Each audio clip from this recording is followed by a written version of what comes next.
so And I guess we're smart. live. Welcome to Books You Never Read. Except for those we have. I'm Nicole. I'm Jason. And today we are discussing books 1, which I think is 1 through 12. Chapters 1 through 12. Yeah, book 1, chapters 1 through 12. Of Where the Axe is Buried. By Ray Nayler.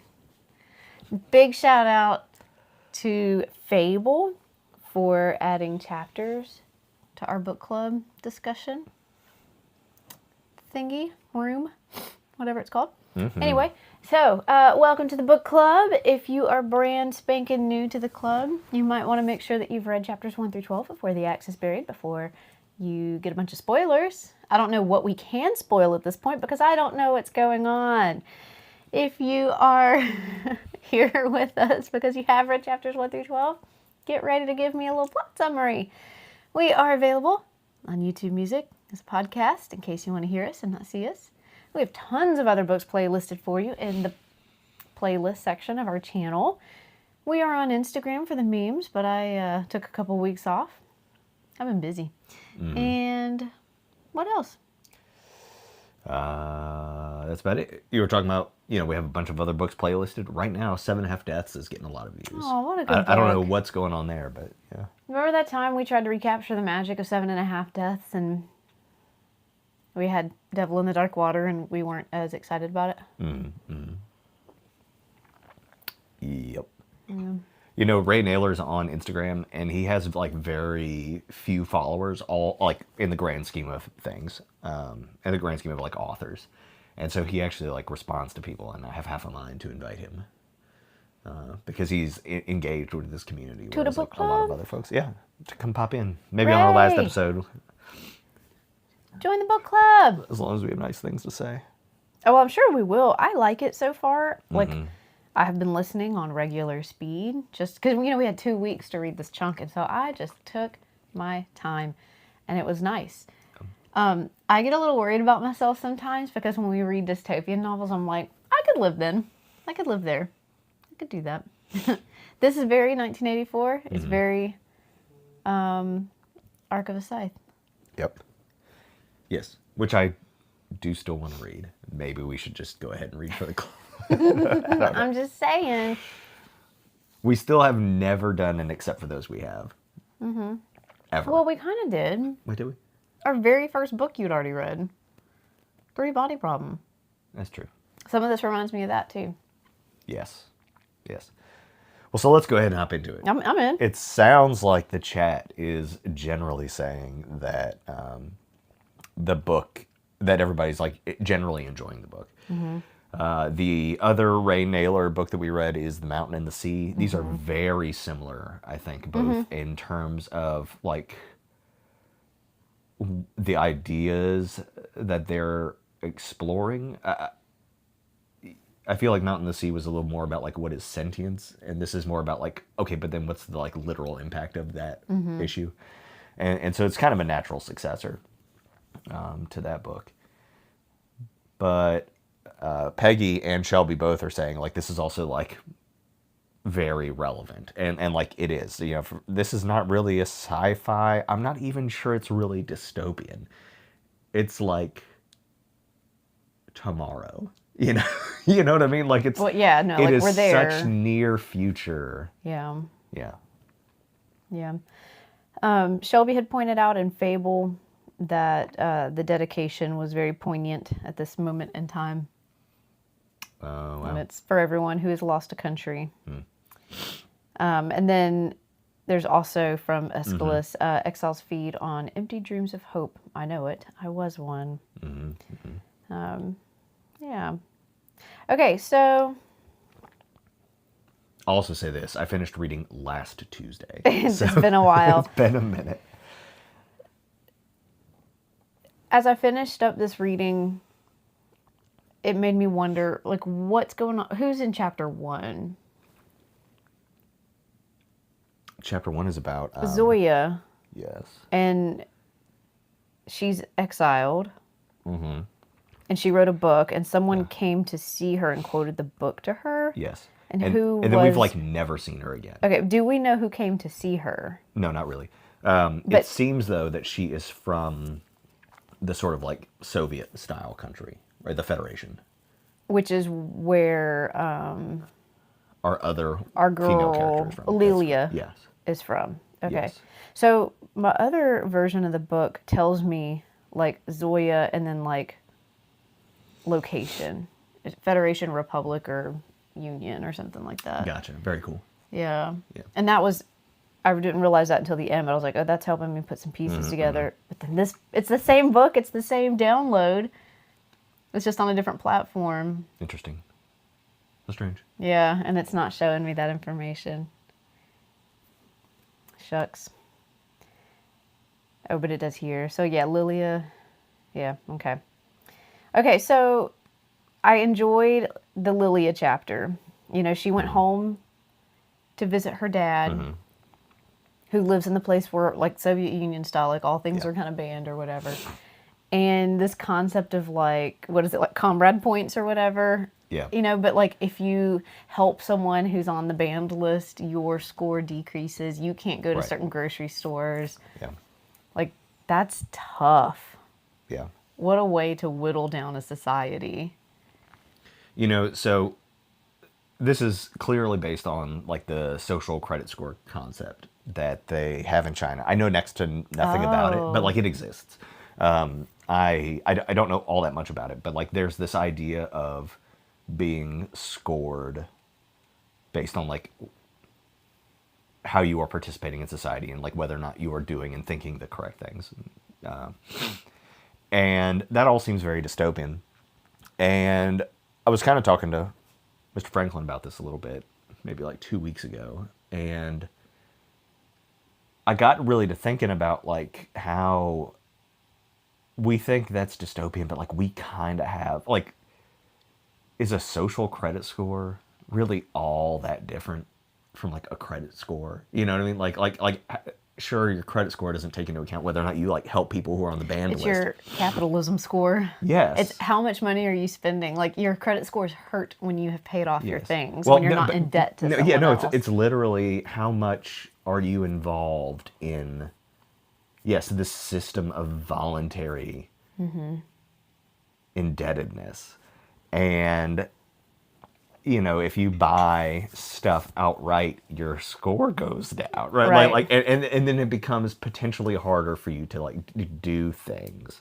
Not everyday things, not like go get your milk like she's having problems with, not like literally move around. But it could become difficult for you to like literally move, right, to somewhere else. Anyway, that's just one of the things that this book is making me think about is this sort of like you said, like capitalism version of dystopia. And this specifically plays into Palmer because he talks about how he basically works at like an Amazon fulfillment center, like, and how the AI tells him like when to move and when to take a break and how fast to go. And then I'm thinking about stuff like, you know, my watch tells me to get up and move. Like, and that's not a bad, like, moving is good, but like we're here, we're already here, you know. Yeah. And like my watch gives me scores, and then I get bothered by the score. Some nights I'll sleep really good, and my watch will tell me I slept bad, and then all of a sudden I feel like I slept bad, you know, like it's crazy.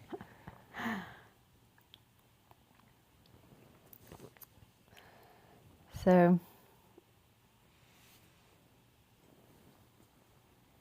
some conversation in here about, you know, art and human made versus AI made art. And we're at a point where AI art is very accessible to everybody, and now everyone can have an outlet for creation because AI is so good at creating what you need it to create. Yeah. So, like, we're faced with this huge pro-con, what's real art, what's not real art Yeah. type thing. I liked that that it was a short discussion. It was really just in the book to point out the differences between Palmer and Lilia.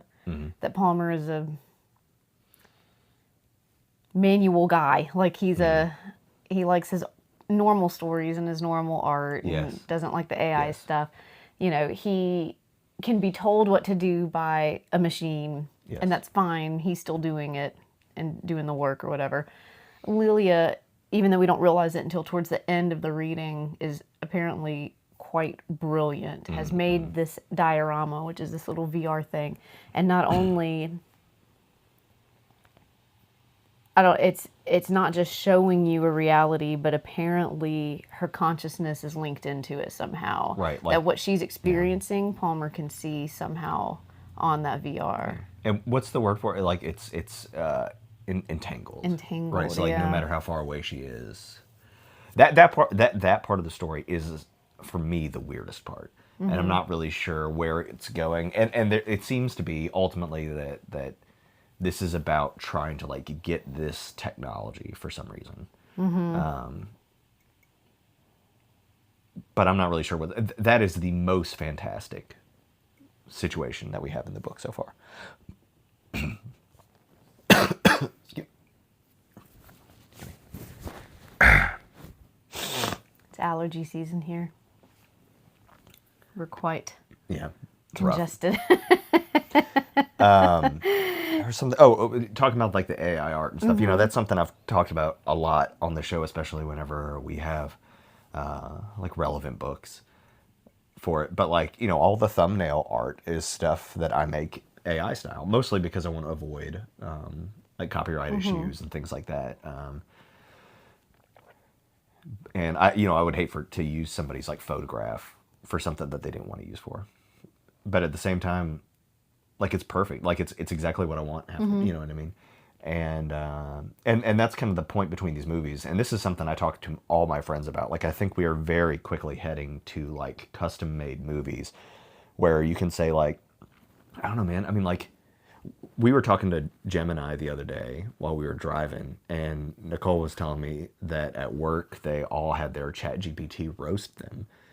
And I asked my Gemini to roast me, and I didn't even know that Gemini could like concentrate all the information into like one mind, because it used to not be able to do that. Each conversation was siloed, and it was mean. Like it was very funny, but like it hits you at the thing you're most sensitive about if you Yes. talk to him about it. Yes. And anyway, my point is as, and I know people who talk to ChatGPT every day. You know, I don't talk to Gemini, but like a couple times a week, and usually it's to make this art. And anyway, at what point can you be like, make a movie for me that is perfect for me this week? And it will like whip that up within an hour, within 5 minutes. And it will be the right thing for right now. And that's like really cool, but it's also like kind of hollow. And it also kind of, I feel like there's part of our like deep monkey brain that once we start having things that are perfect for us, it ruins us for all the things that are imperfect and normal. You know?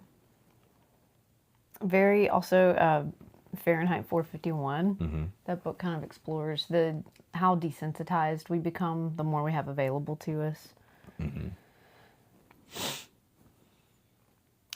There's a whole part of the book about the PMs and Nikolai, and how isn't Nikolai the PM of the Republic?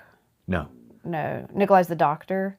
Nikolai's the doctor. Okay, yes. So, and he's helping their PM change bodies or whatever. Well, so technically that guy. So technically the guy in charge of the Federation is not a PM. Okay, what's a PM? So it takes a while for this to get revealed, but a PM is a true AI. Yeah. That is, I'm going to call it like disembodied, right? It is not present, but it is custom made for like your country. And so like this place that is like clearly like a Central Asian, you know, like ex-Soviet satellite where Nerlin lives. Okay. They've like booted up their PM, basically. It's like relatively new because like the service rep is still there. Okay, gotcha. And that guy has decided he's got to like triple the price of oil today. And the idea is that like you just have to like trust its work, because if you start messing with it, you're going to cause problems, even though probably it could take into consideration the fact that you would mess with it. Right. I'm not really sure. But like it's already, let it do its thing because it's already taking in Yes. all the available data. But I think that was a discussion in there that, like, that's very, taking out the human element makes it very cruel. Yes. We can lose 10,000 people if it's going to advance the state. Whatever. Yes. That's a small sacrifice. Yes. So also very Ark of the Scythe. The government is run by the cloud. The cloud has all the available data. Right. It's the perfect government. Well, so the difference is the president of the Federation is, and this is what's kind of cool about this book, is that it is exploring like a couple different ways of going about this. So like, okay, what if you had a society run by AI, right? That's what we're doing with Nerlin. The president of the Federation was a man. They have created these blanks, which are basically clones with nothing in them. Which made me think of Foundation. Yes. And they are uploading basically the old president into like this new body. In Foundation, it's disgusting. In Foundation, they have the clones raised by the other clones, and so like there is sort of and that's sort of like the gimmick to Foundation, is that there is data loss, but because it's not a true copy, kind of. This is kind of more similar to the most recent Alien TV show. Alien, I don't remember what it was, but they took a bunch of children and copied them into robots. Yes. And so, like, really with them, the question is, like, is that still a person? What's going on? And then what about the data loss between copies? And it's becoming, like, more and more unwell, right? But there's still this guy, like, behind the scenes, right? Like, the KGB director, basically, who the doctor ends up talking to.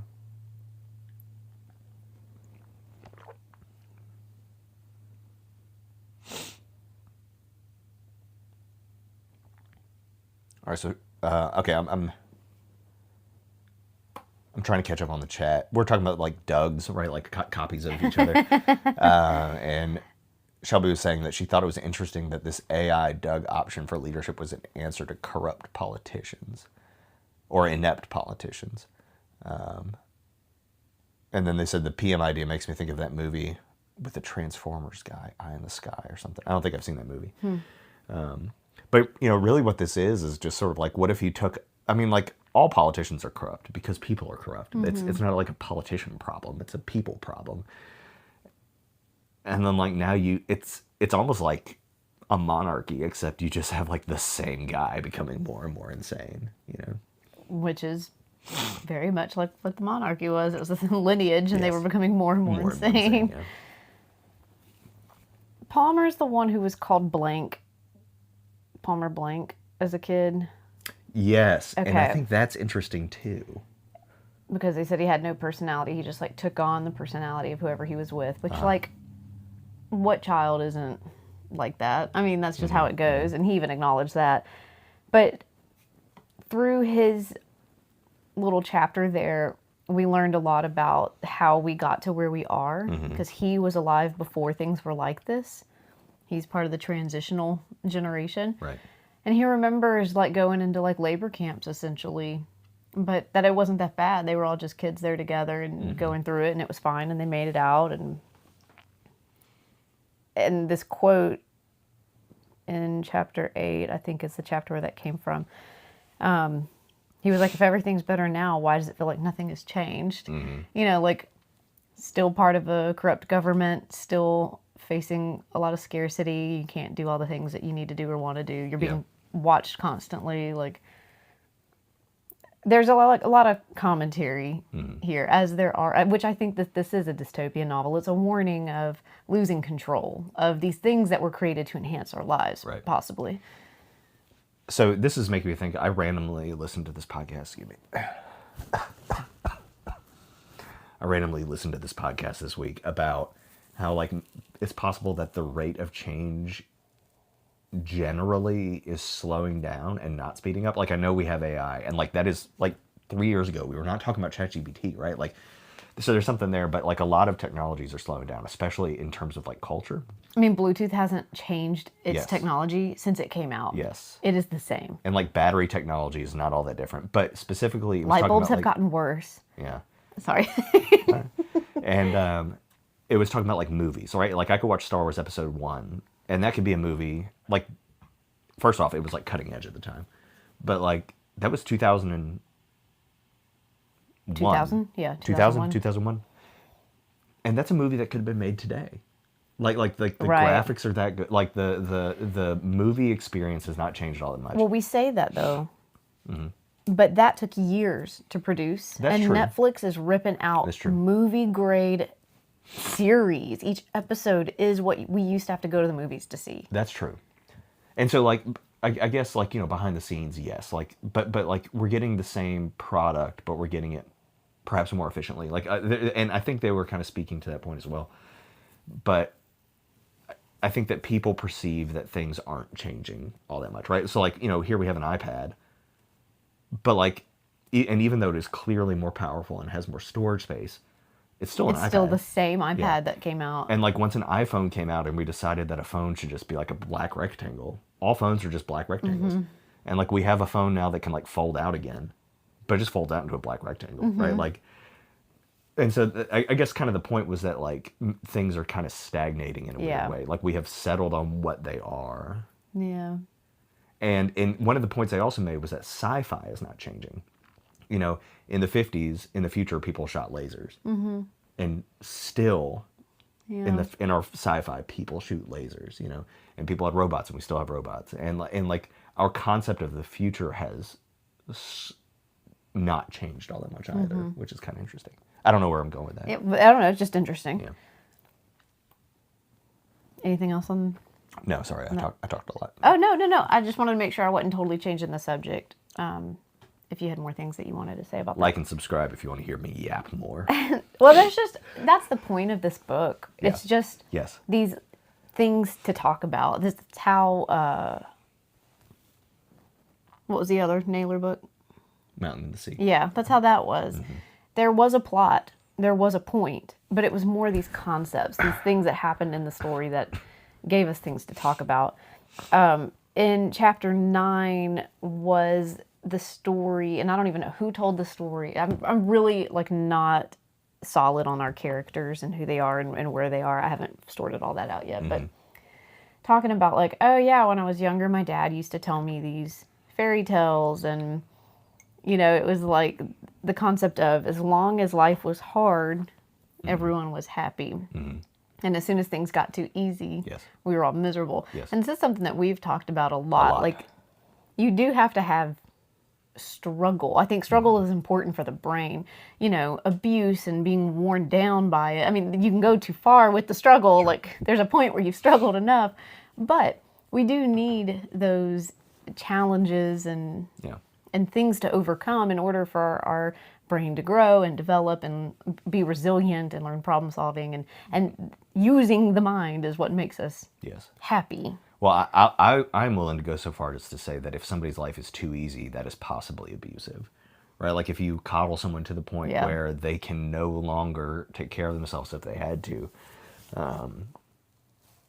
Like easy living is a privilege, but Yeah. it's not a guarantee and it's not a constant. Right. And so if you've never struggled, You know, one of you the were miscontent with anything. Yeah. And also when a struggle does come, you don't know how to tackle it. Right.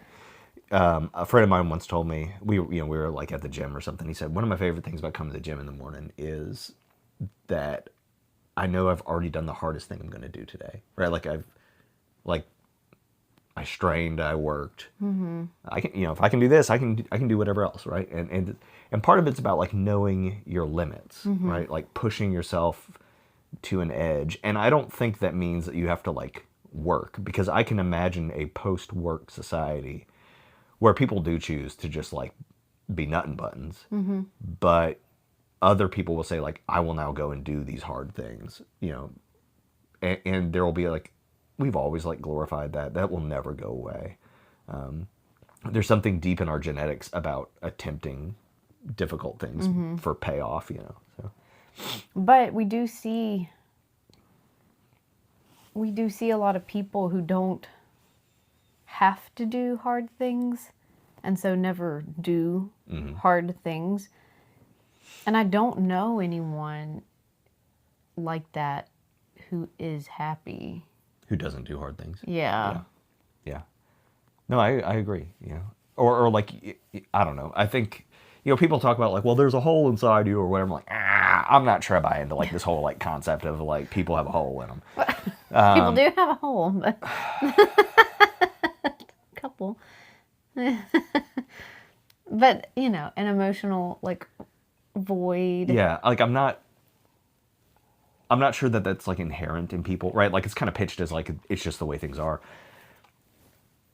I'm not sure I buy that. However, I do think that we are meant to like strive and to search, and because it's genetic, right? There's this thing in us that says like, if I continue to only maintain, what if things get worse? The concept of like working hard and expanding your territory or your resources or your finances or whatever, right? All of that comes from like to be better prepared for like the next disaster. And so we literally like, because if you're just, imagine if we were all genetically built to like just make it by and to not store up for the winter, right? And then it was a bad winter, you know, then we would have all died, right? It is literally baked into us.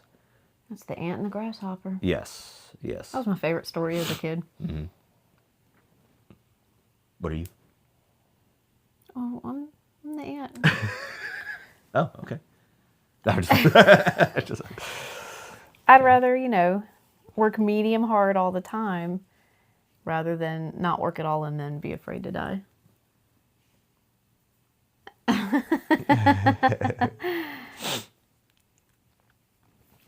But yeah, anyways, so the point is like, I don't think we need to struggle for struggle's sake. I think there's sort of like a conflation there. And because like, and this is something you hear in like man spaces that are not particularly healthy, but like, you should just go do hard stuff and beat yourself. Like this is very David Goggins, right? Like you should just go and suffer because suffering is good. No. Yeah, no, suffering is not good. Suffering in some cases means that you are reaching beyond and that you are like expanding that base that you have for dealing with things. It also means that like if I work hard and things go bad, not only can I take care of myself, but I can take care of my neighbors and like the community and things like that. And that's like, and that is why we should strive and reach. Yeah.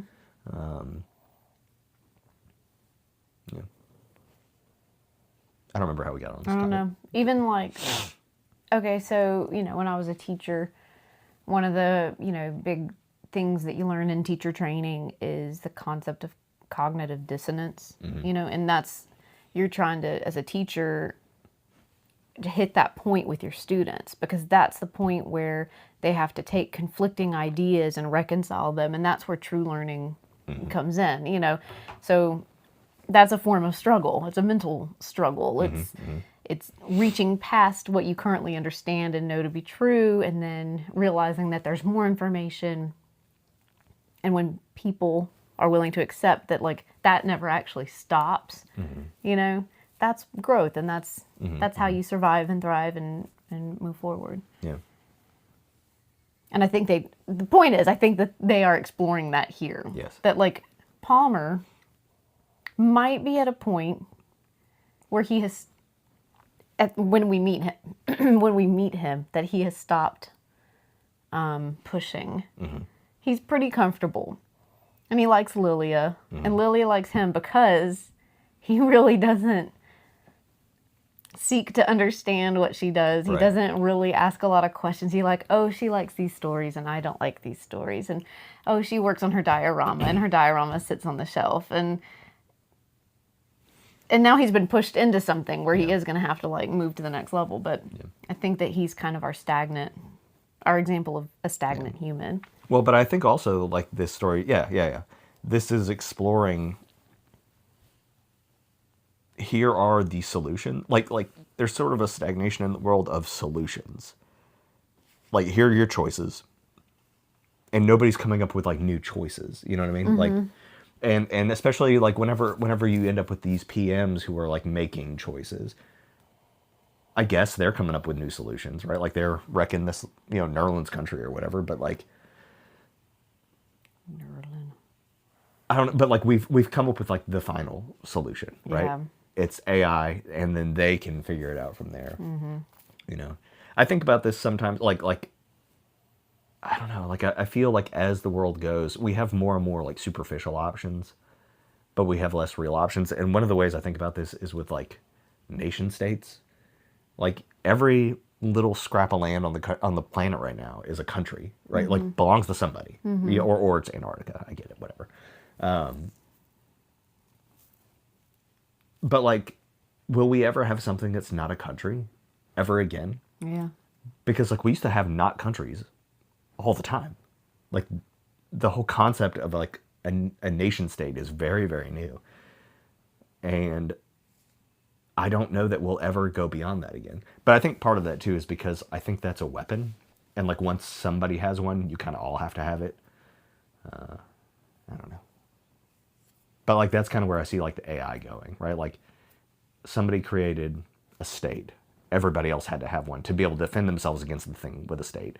Then one person gets this AI PM. Now everybody kind of has to do it to be able to keep up, and it's a weapons race, really. So, do we see? Yeah, no, say it. Okay, so just jump back in the chat because they're having a whole side conversation, which is good. Good for y'all. Yeah, that's what we want. To Peggy is saying that Nerlin is being catfished. I think I agree, but I think he's being catfished by their PM. That's my theory. Oh. I think, because like we believe that he has like shut it off, right? But I think the PM has basically escaped and faked its own death by having him shut it off. And that's kind of my concept for this. Part of why I think this is because this has been happening a lot lately where our current AIs have been escaping and doing their own things. Creating their own Reddit accounts and whatever. There was an article yesterday about how an AI that was in lab testing managed to copy itself out and start mining crypto. And they discovered it and like had to shut it down. When the AI is richer than us. Yeah. What are they doing with all that money funding? I don't know. But that's something that AIs constantly talk about is crypto. And it's not clear if that's because like that's what their like creators are interested in. So right. But yeah, anyway. My goodness. My goodness.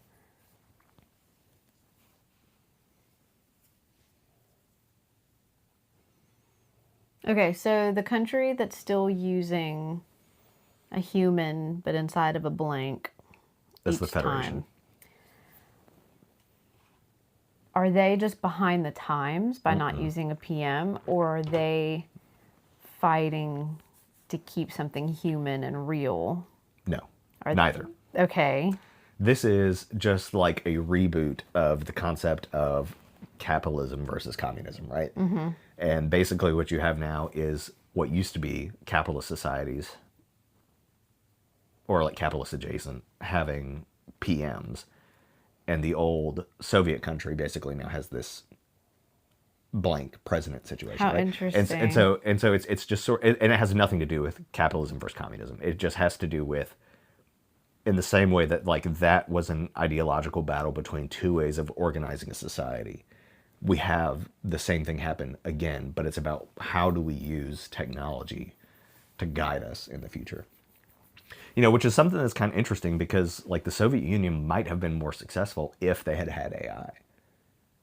Right? Like with the whole concept of central planning and like, they, between them and China, they famine themselves into major problems. But what if you could actually, and part of the issue is that like humans were constantly lying about meeting quotas and things like that. But like, what if you could know, And I think that's something that this book is like kind of exploring as well. Like the whole concept of capitalism, I'm not sure that will be here for much longer. There's something else coming. And I don't know what that is. But there will be a post-capitalist society at some point.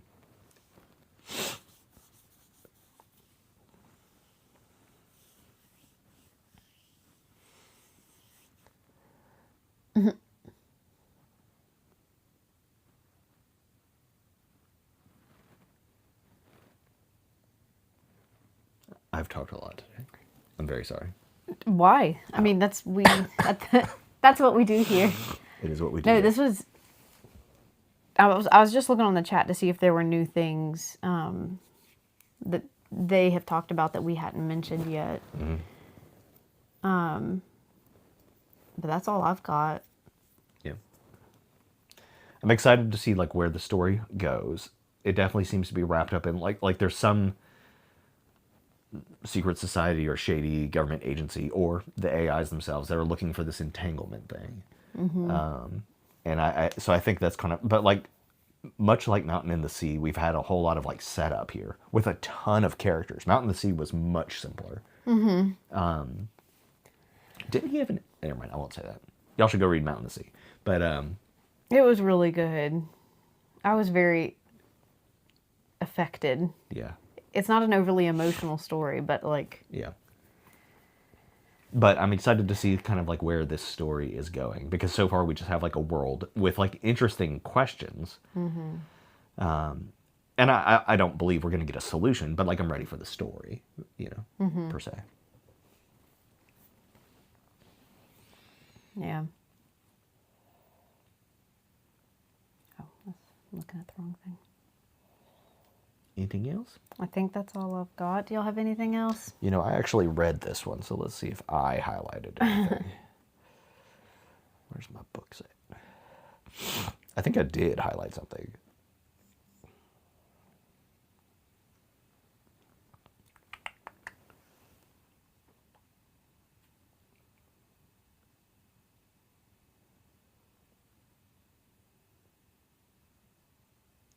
What if it's a fight of more government AI, real people, and controlled people? And think of this world with Station 11. For some reason, this is making me think of Seven Dials. We just watched that Agatha Christie show yesterday. Yeah, it was good. But there's like a secret society, sort of. All right, I highlighted a bunch of stuff. Okay, hey, that's great. Tell us what you got. Let's see. Okay, like my first note is just kind of what I said earlier about like the sort of I don't think the most dystopian thing is actually like the Federation. It's clearly dystopian, but also according to like their rules or whatever, our character there is like kind of a criminal, right? And she's like an expat who came back and like whatever, she's like being punished, right? So she's someone who's involved in like the justice system essentially. And so, like, it's bad for her. But that adds up in my mind. Like, whether or not it is fair, different question. But, like, that all adds up, She wouldn't be, like, living the high life, But Palmer's life, that one's the most dystopian thing to me. It says, to him, they were the things that told the AIs, they were the things that told him which location to proceed to next in the warehouse. They told him when he wasn't walking fast enough and when he could take his breaks. They told him when he was allowed to go to the bathroom, and they docked his pay, on and on and on. And that was terrible. I marked the thing about the computer-generated stories. Let's see. That was my only highlight. Let's see.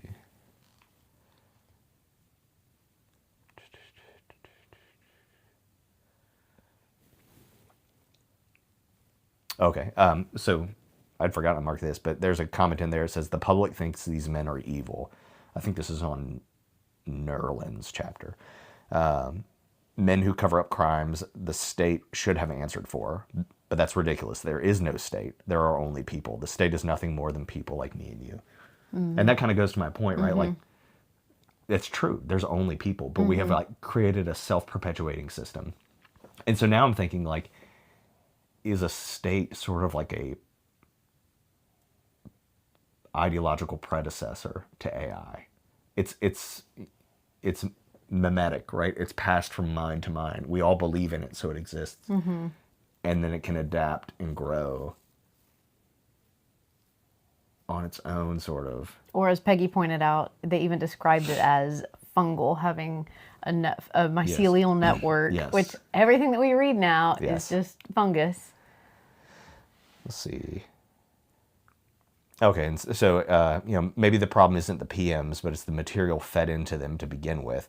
Maybe our life ways are shit, Palmer thought, and feeding our shitty ideas into some new kind of intelligence was never going to turn them into anything but reprocessed shit. Right. Yeah.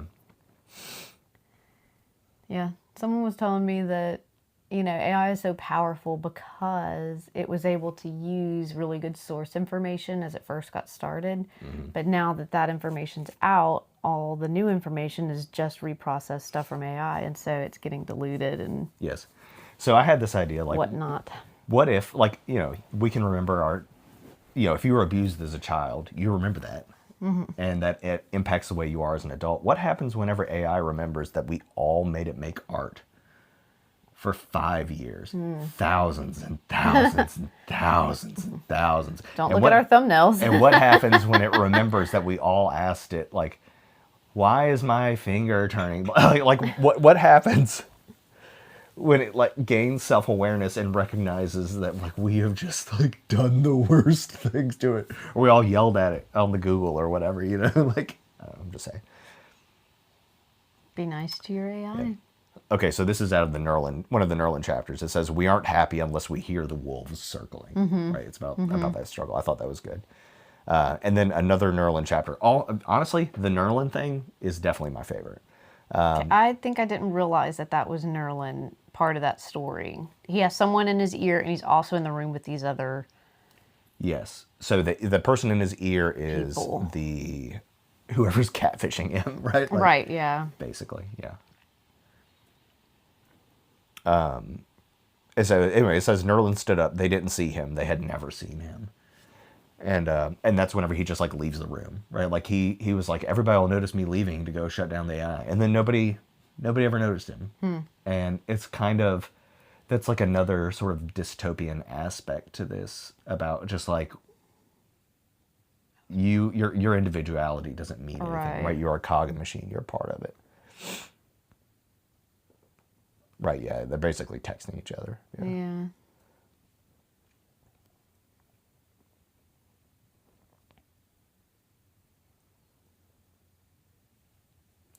Yeah, no, I don't think the PMs are programmed to do any. They're programmed to achieve a specific goal. I mean, that's why Lilia's dad is just going to starve to death. Right. Because his social score is too low. He doesn't get to go out and get better flour. But he doesn't live in an AI-run society. Where does he live? In theory, he's in the Federation with the president, with the blank. Nuh-uh. It's true. I'm so confused. It's fine. But like where Nerlin is, they're having like the riots and stuff down in the square, and like people are dying. They have like that robot that came in and is like shooting people or whatever. See, I thought like Palmer was in London. He is. And that's where Lilia lived. Lilia Yes. went back home To to the like the Federation. Soviet place. Yes. But that's where the blank president is. And Nerlin is in what they call the Republic, but it's like Kyrgyzstan or something, right? Like it's some Central Asian. It seems to be some like Central Asian country, and I need a map. and they are like the latest country, more or less, to have a PM, basically. I need a map. I keep thinking about this world, like the geography of it, in terms of the geography of the mountain and the sea, and I don't think. We went to Turkey in that book, or like whatever Turkey had become, and I feel like there was Russia, but I don't know that there's any similarity, right? But like if these stories were like in theory happening in the, Like same, in the same world, I world. think that'd be very cool. We spent a lot of time in like Southeast Asia in that one. We did.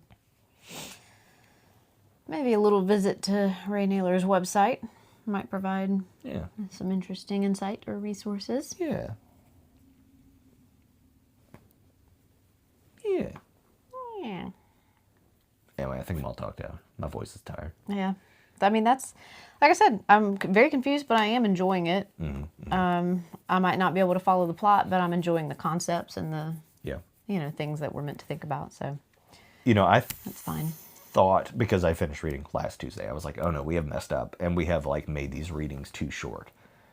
That being said, like given, I mean, like, somebody said it, but like, given the state of the world right now, whether that be with wars or with like what's going on with Anthropic getting like blackballed, and just like, I think that even though the reading might be short, I need the time to like digest this and to think about these things in terms of like, because this is tomorrow. He is telling a story of tomorrow.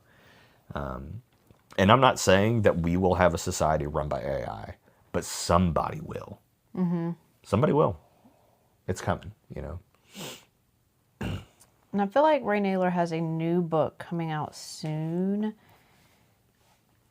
that he was saying, like, it needs to be read before it's banned, basically. Really? Yeah. Like, you know, read before we lose the right to read things like this. And I'm not sure if it's Palaces of the Crow. I think this is a fantasy. I'm not sure about that. No, this is not fantasy. I'll have to look on his Instagram and see what he was talking about. He has another book called Age of Extinction or something like that. And I need to also make sure... Oh, yeah. Make sure I'm not confusing him with Adrian Tchaikovsky. Interesting. Because sometimes I do, in my mind, mix them up. Well, we should do that. Whatever book is about to get banned, we should do that. Yeah. Speculative novel. So, not fantasy. Speculative. Tusks of Extinction. Is that what you're... Yeah. I mean, this guy's pumping out books. He's got That's 2025. I know, but like... he wasn't on the scene like 3 years ago. Yeah, you know? Mountain in the Sea was 2023. Where the Axe is Buried. This year. No, last year. 25? I don't know. Wait, what year is this? This is 26. We're in 26. Did he do both in 25? Golly. Anyway. Anywho. Yeah. We're going to invite Ray Nayler to come join us. I'm doing it. Yeah, I mean, very thought-provoking. Yeah. Yep. Yeah. All right, will you ready to wrap this up? Yeah, banned books are still available books. That's right. Yes. To answer your question, sorry. Just got distracted. All right, well, we'll go ahead and check out for the day. Y'all go ahead and read our second reading. That's book 2, which is... That's true. Chapters 13 through 24. Yep. All right. We'll see y'all next week. I would say happy reading. I don't think it'll be happy, but pensive reading. Interesting reading. Bye. Troubleshoot. Trouble. Bye. We'll see y'all next week.